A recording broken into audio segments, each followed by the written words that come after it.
નમસ્કાર મિત્રો, આજે વાત કરવી છે પોલીસ પ્રશાસનની. પોલીસ પ્રશાસનનું ફૂલ ફોર્મ છે પી એટલે પ્રજા, ઓ એટલે ઓફિસર, એલ એટલે લીગલ, આઈ એટલે ઇન્વેસ્ટિગેશન, સી એટલે ક્રિમિનલ અને ઈ એટલે ક્રિમિનલ ઇમરજન્સીસ. આ આખું નામ છે public officer four legal investigations and criminal emergencies. નમસ્કાર, હું આપની સાથે છું યશ નાયક. આજે એક વિશેષ વાત કરવા આવ્યો છું આપની સમક્ષ. મિત્રો, પોલીસ આમ તો સમાજમાં થતા ગુનાઓને રોકવા માટે એક સરકારી વિભાગ છે. પોલીસ આમ તો એક સમાજનો હિસ્સો માનવામાં આવે છે. શાંતિ, સુરક્ષા અને પછી એ એન્ટર થાય છે ટણી. બીજી ભાષામાં કહેવાય તો પાવર, દાદાગીરી. આજે વાત કરવી છે પોલીસની ટણી એટલે કે પાવરની. ટણીમાં ફરક છે. વટ અને એક એવી ટણી એવા સ્વાભિમાનમાં આવતો અથવા અભિમાનના સ્વરૂપમાં આવે તો સામાન્ય જનતા તેનાથી તે પ્રતાડિત થતી હોય છે. મિત્રો, મને ગઈકાલે રાત્રે 10 વાગે મારા પર ફોન આવ્યો કે ધોળકામાં એક વ્યક્તિનું કસ્ટડિયલ ડેથ થયું છે. આ ફોન પહેલા મારા ન્યૂઝ ચેનલમાંથી પણ આવ્યો હતો કે આ રીતની ઘટના ઘટી છે. હું અમદાવાદ સિવિલ પહોંચ્યો અને માહિતી લીધી.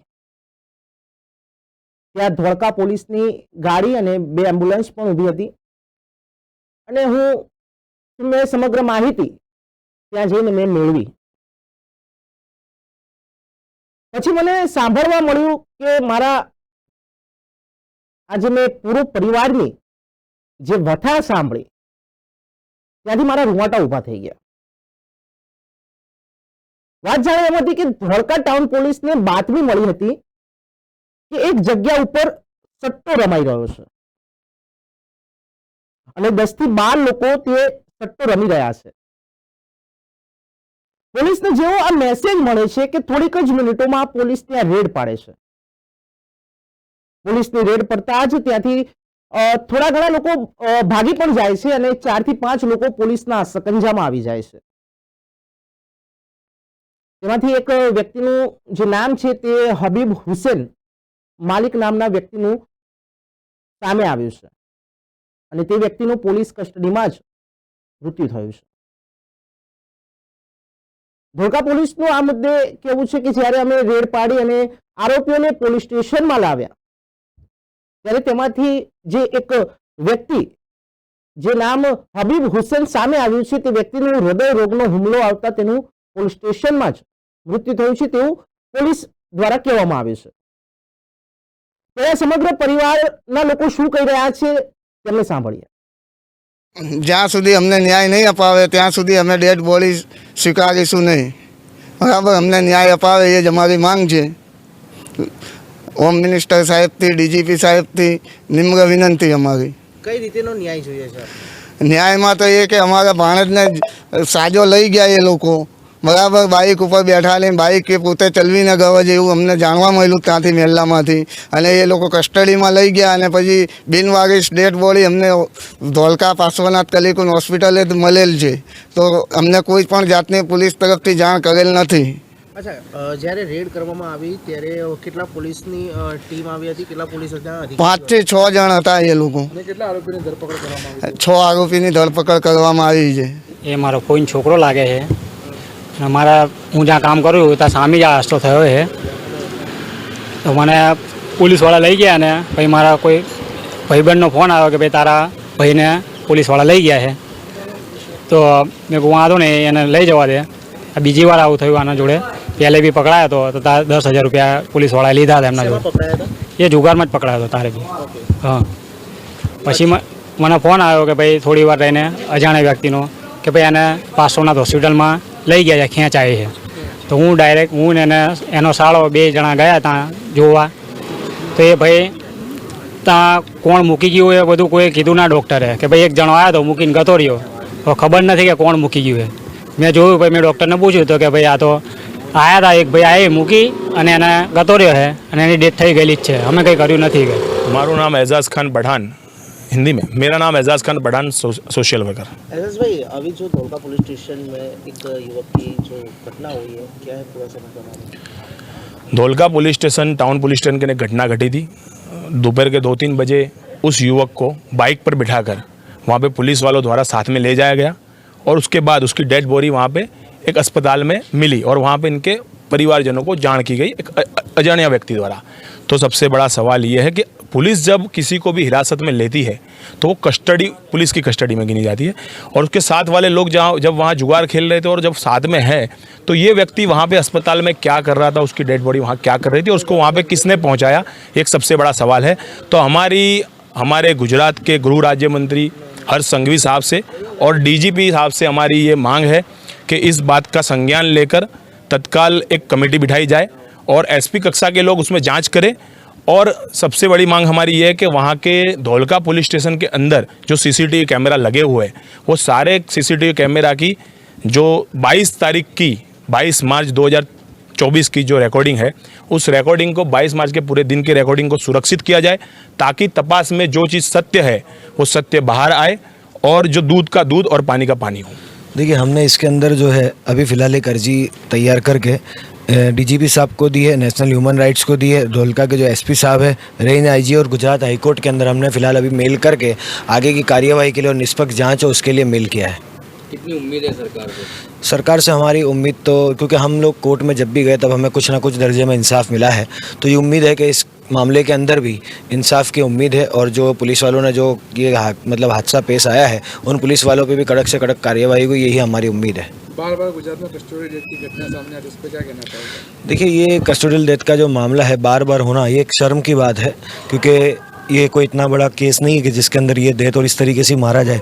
वैसे पुलिस को तो मारने का अधिकार ही नहीं है, लेकिन ये जो मारा गया है ये एक तरह का इलीगली तरीके से मारा गया है और ये जो डेथ हुई है, ये जो आरोप परिवार वाले लगा रहे हैं ये बिल्कुल नाइंसाफ़ी। और गुजरात के अंदर जो कस्टोडियल डेथ के मामले हो रहे हैं, हमारी गुजारिश है कि आइंदा से ऐसा कोई मामला ना हो, उसको लेकर एक एग्जाम्पल सेट किया जाए। अच्छा, पुलिस का कहना ही ऐसा है कि ये कस्टोडियल डेथ नहीं है, उनको मारने की वजह से ये मृत्यु नहीं हुई है, हार्ट अटैक की वजह से मृत्यु है। इसको क्या कहना है? देखिए, हार्ट अटैक से मृत्यु होती तो पुलिस ने जो डेड बॉडी, जैसे परिवार ने बताया कि भाई पुलिस ने कोई बिन अधिकृत व्यक्ति थे उनके साथ ले जाकर कोई वहाँ पे पार्सल ना थी, एग्जैक्टली मुझे आइडिया नहीं है, वहाँ पे हॉस्पिटल में ले जाकर रख दी।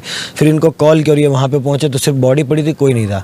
अगर जब ये हार्ट अटैक था तो पुलिस खुद ले जाना चाहिए थी ना पुलिस स्टेशन से, हॉस्पिटल में एक ले गई, फिर उसके बाद वहाँ से यहाँ लाना, ये कहीं ना कहीं सवाल खड़े कर रहा है कि पुलिस भी इसके अंदर कुछ ना कुछ काला धोला कर रही है और इसके अंदर जो हत्या है वो एक मर्डर है, परिवार का ऐसा कहना है। आरोपी के ऊपर कोई एफआईआर हो चुकी थी? आरोपी के ऊपर कोई एफआईआर हुई ऐसा कोई अपडेट हमारे पास नहीं है, लेकिन कहना ये था कि भाई जुगार का कुछ मामला था, उसके अंदर इनको उठा के ले गए तो 5 लोग थे, उसमें से भाई को ज़्यादा मारा था और दूसरे 2-3 लोग हैं उनको भी मारा गया, परिवार का ये कहना है।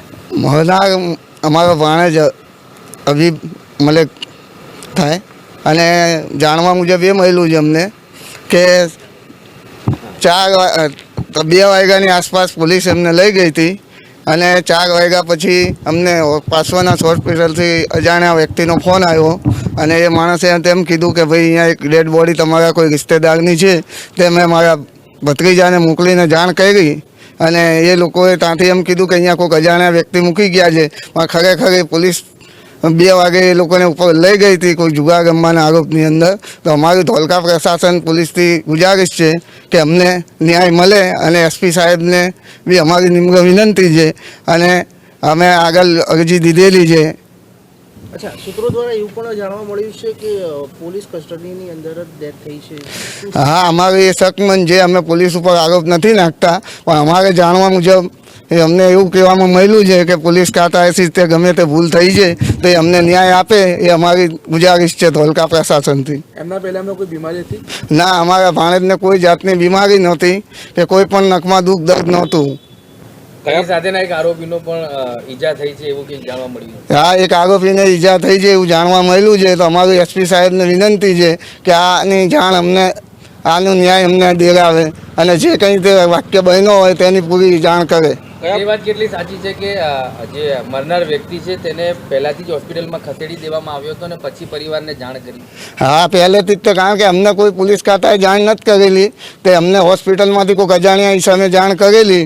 તેની જાણ કરવા માટે અમે અમારા ભત્રીજાને મોકલેલ, તો આ ખબર પડી કે આ અમારો ભાણેજ જ છે, હબીબ મોહમ્મદભાઈ મલેક, બરાબર. તે પછી અમે બોડી સ્વીકારવાનો ઇનકાર કરતા પોલીસને પછી ગાંધીનગર અરજી કરેલ છે.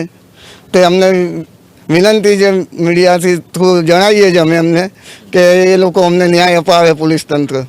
કયા પોલીસવાળા હતા જે તમને તમારા ભાણેજને લઈ ગયા? તેમનું કોઈનું નામ? ના, એમનું કોઈનું અમને નામ નથી ખબર, પણ 2 જણનું જે લઈ ગયેલાના એ 2 જણના જે નામ એમના મિત્રને ખબર હતા તે અમે અરજીમાં જણાવેલ છે. જે અંદર એમની સાથે જે અરેસ્ટ થયા હતા એ લોકો આના વિશે કશું કહે છે? હવે હજુ એ લોકોને અમને મળવા નથી દીધા. એ લોકોને હવે મળીને પછી જાણ થાય તો ખબર પડે આગળની. આ જે લોકોને ઉપાડી ગયા હતા એમના નામ આપને ખબર છે બીજાના? ના, એમની નથી ખબર અમને. એ અમારા ત્યાંના આસપાસના જ છે, બરાબર. ત્યાંના લોકલ જ છે બધા, 4 5 6 જે પકડાયા તે. શું માંગ છે તમારી હવે? અમારે માંગની અંદર એવું છે કે અમને ન્યાય મળે. મરનારના પરિવારના કોઈ સભ્યો? મરનારના સભ્યમાં તો એવું છે કે 2 નાની બેબી છે, એક બાબો છે ને એક નાનું બિલકુલ બાબો, બરાબર. 4 માસૂમ બચ્ચા છે. એટલે એમને માટે કરીને અમારે ન્યાયની માંગ છે કે અમારા ભાણેજને ને એના બચ્ચાઓને ન્યાય મળે. સરકારથી એટલી અપીલ છે અમારી, ધોળકા પ્રશાસનને અમારી નિમ્ર વિનંતી. તો આ હતા પરિવારના સદસ્યો જેમણે પોલીસ ઉપર એક ગંભીર આક્ષેપ પણ મૂક્યા છે. પણ જો કે આ સમગ્ર મુદ્દે આ તો તપાસનો વિષય છે. જો કે અત્યારે હાલ તો પોસ્ટમોર્ટમ માટે તેમને બોડીને લઈને આવ્યા હતા અને તપાસ કરવામાં આવશે. હવે હું આવું છું પોલીસ સિસ્ટમ ઉપર, પોલીસની કામગીરી ઉપર. જે થવાનું હતું એ થઈ ગયું છે. પરિવારમાં શોકનો માહોલ છે, કારણ કે જે વ્યક્તિ મર્યો છે તેને 3 થી 4 બાળકો છે અને કમાવનાર એક જ વ્યક્તિ છે. વાત કરું ગુજરાત પોલીસની, પણ જે ગુજરાત પોલીસની જે સિસ્ટમ છે તેના વિશે વાત કરવી છે. ગુજરાતના ડાયરેક્ટર જનરલ ઓફ પોલીસ એટલે કે ડીજીપી તેમણે કહ્યું કે પોલીસ વટ નહીં, એટલે કે પોલીસે વટ નહીં પાડવાનો, વર્દીમાં વટ પાડવાનું અને દાદાગીરી કરવાનું બંધ કરી દેવું જોઈએ. કયા સંદર્ભે તે કહેવા માંગે છે? કારણ કે પોલીસ આમ તો જનતાની સેવા અને રક્ષા માટે છે. પોલીસ એ ઘણી વખત ભૂલી જાય છે કે જ્યારે આમ નાગરિક પોલીસ સ્ટેશનના પગથિયા ચડે છે તો એ આશાએ અને એક વિશ્વાસ સાથે આવતો હોય છે કે મને અહીંયાથી મદદ મળશે અને ન્યાય મળશે. પણ શું ખરેખર પોલીસ જનતાનું પોલીસ સ્ટેશનમાં સાંભળે છે ખરી?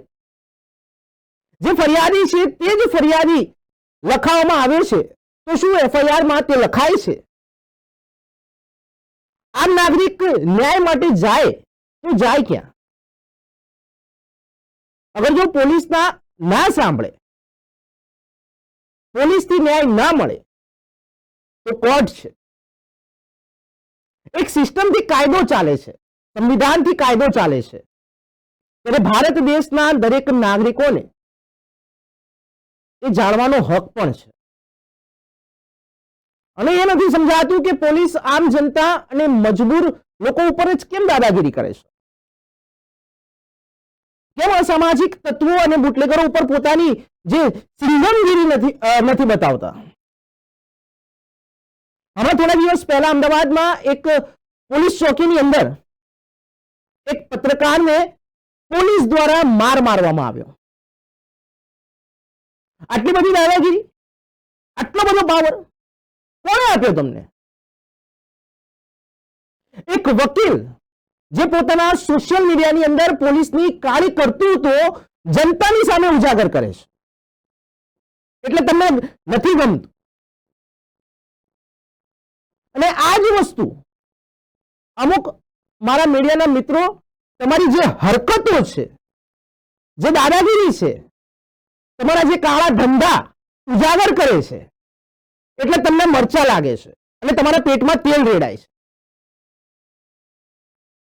એ પત્રકારને તમારાથી કઈ પર્સનલી દુશ્મની નથી, તો તમે 10 થી 15 જણાની ચોકીની અંદર તમે એને ઢોર માર માર્યો. તમે તમારી જાતને શું બહાદુર સમજો છો? આટલી બધી ખંજવાળ આવતી હોય તો પકડો ને બુટલેગરોને, પકડો ને ભૂમાફિયાઓને. કેમ નથી પકડી શકતા? ત્યાં તમારી સિંગમગીરીને શું થઈ જાય છે? અમુક એવા પણ પોલીસના અધિકારીઓ છે જે પોતાની ફરજ પૂરી ઈમાનદારીથી પણ નિભાવે છે. ત્યારે હમણાં થોડા મહિના પહેલા જ મારી પાસે એક કિસ્સો પણ આવ્યો હતો. અમદાવાદથી થોડા અંતરે એક નળ સરોવર જે પર્યટક સ્થળ છે, ત્યાં પણ નળ સરોવર પોલીસની બર્બરતા સામે આવી હતી. એક નળ સરોવર પોલીસ દ્વારા એક ચોરીના કેસમાં અને શંકાના આધારે પોલીસે અમુક લોકોને રાઉન્ડ અપ કર્યા. એટલે કે તેમને પોલીસ સ્ટેશન શકના આધારે કસ્ટડીમાં લીધા છે. માત્ર 20 થી 30 વર્ષની ઉંમરના યુવાનો, અને બહુ જ ખરાબ રીતે તેમને મારવામાં આવ્યો. તેમના શરીરના પ્રાઇવેટ અંગો ઉપર કરંટ આપવામાં આવ્યો. તેમની સાથે 7 દિવસ સુધી મારઝૂડ કરવામાં આવી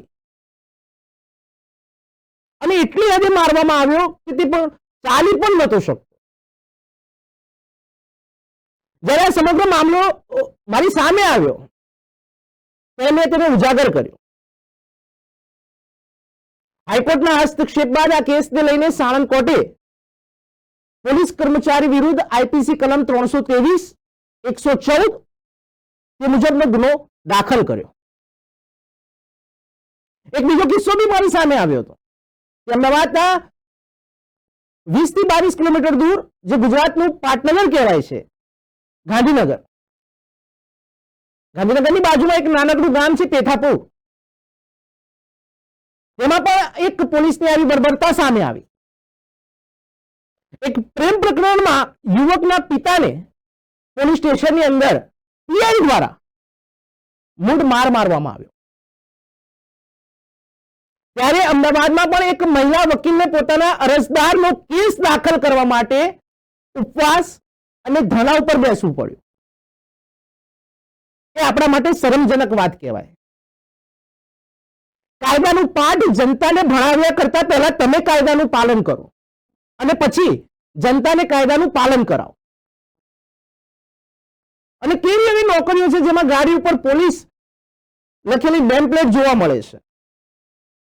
સરકારી નોકરીઓ ઘણી બધી છે, ઘણા બધા ડિપાર્ટમેન્ટ છે તેની અંદર, અને અધિકારીઓ કામ પણ કરે છે. કોઈ શિક્ષક સરકારી હોય, કોઈ તલાટી હોય, કોઈ સેન્ટ્રલ ગવર્મેન્ટના અધિકારીઓ હોય, કોઈ દિવસ જોઈ છે તેમની ગાડીઓ ઉપર નેમ પ્લેટ લખેલું? ખાલી ને ખાલી પોલીસની અમુક અધિકારીઓ પોતાનો વટ પાડવા અને ઇમ્પ્રેશન પાડવા આ ગાડીઓ ઉપર પોલીસ નેમ પ્લેટ લખે છે. ત્યારે કાયદો ક્યાં જાય છે? જેમ જેમ માણસ ઉપર પહોંચે છે ત્યારે તે સિસ્ટમને બાપ સમજવા માંડે છે. જેને ચાહો કોઈ પણ કેસમાં ફિટ કરી દેવાનો, કોઈ પણ કેસમાં તેને ધાક ધમકી આપીને ફરિયાદીને ડરાવવા.